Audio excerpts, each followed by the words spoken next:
And welcome to ICCC Day 1, and we are here live on the ECPC TV stage. I am Brown Leader with the Hyperspace Heroes podcast. With me, we have Matt Orman from the ECPC TV crew and Scruffy from Hyperspace Heroes as well. And this is our first guest interview for the convention. We're on Day 1, and our first guest is Roger Christian, and I can honestly say for us, one of the ones we were definitely looking forward to. Roger Christian's name is synonymous with groundbreaking set design. He's the visionary who brought the gritty, lived-in realism to the original Star Wars, earning an Academy Award for his revolutionary work. But his influence doesn't stop there. He's also received an Oscar nomination for his production and design on Ridley Scott's masterpiece, Alien, forever changing the landscape of sci-fi cinema. So welcome, Roger. Thank you. Nice to be here. Yeah. First time in Nashville. Oh, yes. First time in Nashville. How are you liking it so far? Well, the hotel's nice. And right, yeah. And the convention is nice. Yeah, nice to have everything kind of compact, right, in one location. So I did look out the window. Right on. So first time here, and what a lot of fans may not recognize you, but they know your work. I mean, because you were instrumental in creating some of the most iconic props in Star Wars, including the lightsaber hilt, R2-D2, Han Solo's blasters, Stormtrooper blaster, and among other things in the Star Wars universe.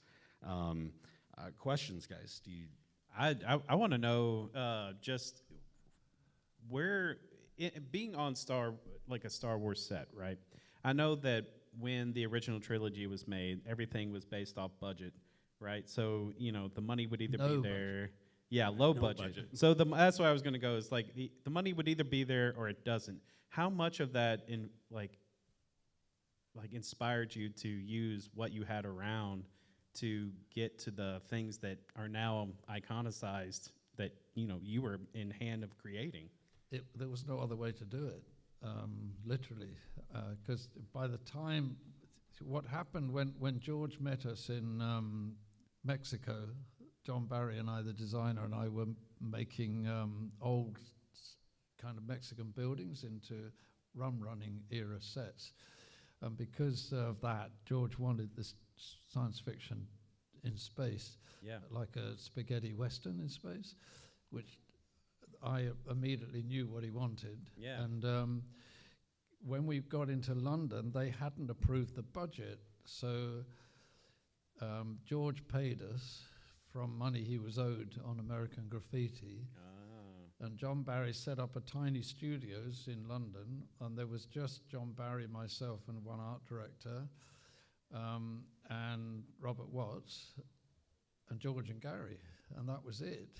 And so it kind of all sprang from that, because I looked at my breakdown, because that's what I did when I read the script, and I said, we can't do this, it's not possible. And all the other art departments turning it down. So I said, based on the way that I am, I said, no, I'm going to do it. And George kept saying, I'm making a documentary, I'm not making a movie. So I knew then, okay. And it kind of sprung from John Barry saying, when you read the script, R2-D2 and C-3PO are the storytellers. I mean, everyone knows it came from Forbidden Fortress. They're the storytellers. R2-D2, we don't know how to make it work, because the science, the remote control at that time was terrible. Despite what the special effects head always said, it's going to be great. We knew it wouldn't. It wasn't working. So we had to build one. And we measured him out from Ralph McQuarrie's. He couldn't be higher than 4 feet. And we found, this is a long story, but it kind of sets it up. Yeah, go on. He got Kenny Baker. I said, my mate Bill Harmon, who's a carpenter, did all of Monty Python films. Now, they had so little money, they couldn't even have horses on Holy Grail. Bill has the coconuts. I've got them in here in the documentary I made. He's still got them. I interviewed him. So he came in to help us, and then we said, well, we've got to build a wooden one. We have to see if Kenny could make it walk. And so they said, well, we've got no money. You can't buy any wood. Bill had some wood at home in the garage, and he had some marine plies, so he built a round kind of cylinder and built the legs, and then he said, Roger, I can't make a top. So I went to the scrapyard next door and found a lamp that was used for film lighting that was scrapped and thrown out, and I got that for 10 shillings. We hollowed it out, stuck it on the top. Bill said, I can't make the arms on the front, gave me a penknife and a bit of wood and told me to go home and carve it at home that night, My goodness. which I did. Wow. And this is the spirit of how this whole film started. And we got Kenny in it, and I thought, we're going to show George. I went and got some, there's an old scrap place I knew. I got some Dakota lights that I stuck on, and a bubble grill on the front, and I bought a few other scrap pieces in there. He could not make it walk. So then Bill Harmon said, why don't we fix his boots in the bottom of the legs? Maybe then he could. It didn't work. For some reason, I'd got in my pile an old fighter pilot's harness. And Bill said, I'll staple that inside. And in fact, Kenny could wear this wooden barrel like a rucksack. And we've got George and Gary down, and he took 3 steps before he fell over. That's the most auspicious moment on Star Wars, because we said, well, now we can make the film. Yeah. Because C-3PO was in Metropolis, basically. He managed to get that to walk 3 steps. But 30 years on, we knew we could make that work. We just find the right actor for it. And I, at the same time, thought, we need all these blasters for stormtroopers. There's no budget to do it. And I thought, if I rent the weapons, they could go back afterwards. That's cheap. So I went to the gun house, and because I knew them, they set me up. They got me a Sterling, which I could have used like it was. I think it's a science fiction, this beautiful weapon. But I stuck the T-strip. I got some, stuck it round, found in the boxes the gun sights, the telescopic sights that were used, stuck those with super glue on the top, and thought, this can fire on set, it'll look real. No science fiction gun before this in cinema had ever looked real to me.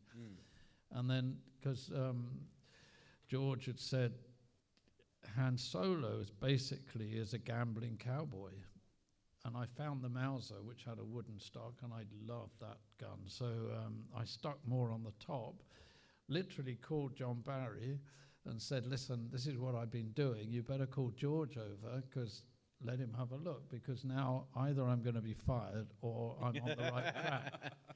And George came, and that was it. He just smiled. And the fact that we could fire them on single shots and everything. So he stayed with me, and he got covered in super glue with me, because we made Princess Leia's gun together. That set the whole tone for the whole thing. So with the sets that I knew we didn't have, and basically by the time that Fox agreed to put the money in was December the 22nd. We were in EMI Studios on the 6th of January. We were shooting in March. Wow. I mean, any normal film, we had 2.5 months to prepare, and especially everything for Tunisia. So I had a Mustang. It was, in those days, it was very unusual in London. It was left-hand drive. It was quite difficult because I could never overtake or anything. But I kind of had this alternative. And I'm driving around London listening to The Doors, who were my favorite band at the time. And I thought, you know what, if I get scrap airplane junk, I could make it look like a submarine interior.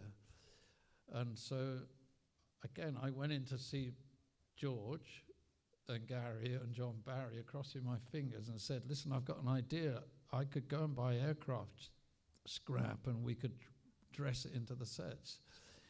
Honestly, because George had made American Graffiti, and he'd made THX with no money, I, again, didn't get fired. He just said, go and do it.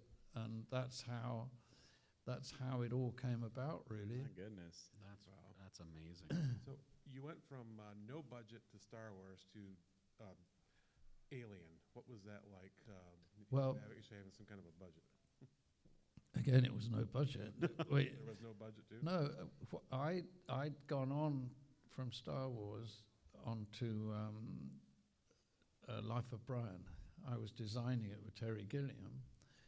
We were 4 or 5 weeks away from going to Tunisia to start, and Lord Delfont, who was financing it, read it and said, "I can't make this film, it's blasphemous," and cancelled it on the spot. Ridley had chosen his production designer who designed all of his commercials for him. And so Michael wasn't science fiction at all. He was better off doing period sets and stuff. And so they'd already built the basics. Ridley wanted that claustrophobia, so they managed to build the entire Nostromo on 2 stages. And I went up, when Life of Brian, the day it was cancelled, I went up, they called me into the office in London and said, "We're terribly sorry, we are going to make this film, we don't know when." And he said, "There's a phone call from Ridley for you." So he said, "Get your ass down here, I need you." Because I art directed commercials for him, so we were kind of mates. And I walked in, they said, "You're going to have to read the script quickly and decide." And there were 6 Giga paintings, originals around the walls, and I knew Ridley what he was going. I didn't have to decide. I was going to make this film, right? And I saw some of his storyboards, so I read the script. I walked across to meet Michael Seymour, the set decorator, Ian Whitaker, who was a dear friend of mine who used to do period films, ran up to me. "Thank God you're here. What do I do with all this scrap? I don't know what to do with it," and everything. So, the fact the budget was so tight, this was the first R-rated science fiction film. So, in contrast to the success of Star Wars, they didn't know this was going to work, and Ridley was untried. I mean, the producers were tough on him all the time. He just said to me, "Listen, I need to do a screen test. I want Sigourney Weaver and the studio want to star. And so I want to do a screen test. I don't want to do a white wall with a plant. Can you put together, they'll put the wooden structure up. Can you make what you did? I want a space truck, but army-like. Can you do it?" So I got my guys who were on Star Wars, I trained, because this stuff is hard. You don't just stick scrap on a wall. It all has to be done engineering style. So I asked them to hire them. They came over. I got the buyer to go. This young kid was doing my job, and he bought about 2 engines and a few bits of scrap. And I said, "Get down now with a truck and get me, I need truckloads of it." And so I built that. You can see that corridor actually on YouTube. It's on the screen test. Okay. And basically, that's where it all came from. The only change was it had portholes, and that when we looked at it on rushes, it spoiled that claustrophobia. So I basically built with the Nostromo look. So they just said, "That's it, get stuck in and build the Nostromo for us." Right on. And it was tight, this one, so tight. And Ridley shot commercials, and he was shooting so fast. And I had to do the bridge. That was my nightmare of a set. Oh, wow. With not that much time, and it was like filled with scrap and junk and doing it. And then there was huge rows with the production designer because Ridley wanted that claustrophobia, so they built it. He wanted to shoot anamorphic. He wanted the ceiling in the shot. So 6 times they brought it down, and it was in the end the designer was walking off, but we got that done, and Well, it truly did give a claustrophobic feeling, for sure. I mean, I think that's a great way of describing the film. It did have that feel, and I always say when I got the set right, it was the Nostromo. I saw people coming in, and you couldn't get out. There was a little hole in the wall. You went in. You were in that ship. Yeah. You couldn't get out. It Yeah. wasn't like 3-walled sets. well, Roger, our time is wrapping We're up, running out. and There we we could sit here for hours. Honestly, no, there's some great stories, and I want to make sure that. So Roger is here. You're here all 3 days, correct? Yes. For the show. So make Yes. sure you hit the convention floor here in the greater Nashville area, Murfreesboro, here at ICCC. Come and see. He's got some great things on his table that you can pick up. You can get his autograph, pictures, and make sure a ton of stories that you can hear for sure. And Roger, They're all in here, yeah. Right. I was forced to write it because John Barry died.